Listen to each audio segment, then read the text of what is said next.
If we talk about the scope of logic, logic के अंदर क्या है, तो हम लोग ये बोल सकते हैं कि लॉजिक तो first of all it's science of reasoning. That means logic में रीजनिंग तो होता ही है, जिसको हम थॉट भी बोल सकते हैं, लेकिन रीजनिंग इसलिए बोलते हैं क्योंकि हम लोग जो सोचते हैं, जब हम लोग किसी बेस पर सोचते हैं, ऐसे नहीं कि ऐसे सोच लिया कुछ भी, ऐसे नहीं, बेस पर पीछे रीज़न हो, तभी वो लॉजिकल होता है। इसलिए हम लोग लॉजिक को रीजनिंग, साइंस ऑफ रीजनिंग बोलते हैं। सो रीजनिंग उसमें है, और रीजनिंग दो तरीका है, हम लोगों ने पहले भी डिस्कस किया हुआ है।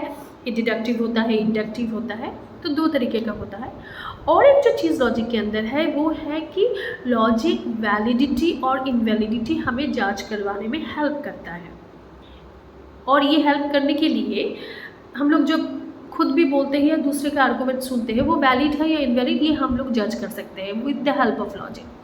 एंड उसके लिए हमें कुछ फंडामेंटल लॉज की ज़रूरत होती है जो लॉजिक यूज़ करता है, कुछ रूल्स होते हैं जो लॉजिक यूज़ करता है, और उस रूल से वो ये वैलिड है या इनवैलिड है वो जज कर सकता है।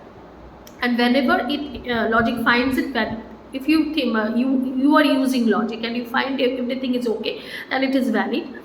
If the argument you are listening to is not following the rules of logic, that means it is invalid. And invalid means it has some error, and logic में error को हम लोग बोलते हैं fallacy. That means logic deals with some fallacies also.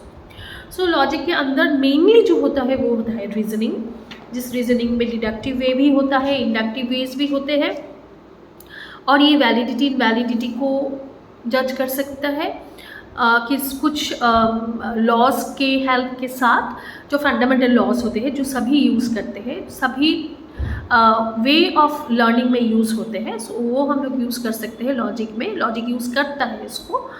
और mainly जो है thought process, वो थॉट प्रोसेस लॉजिकल होने के लिए ही ये इन सारी चीज़ों का यूज़ होता है।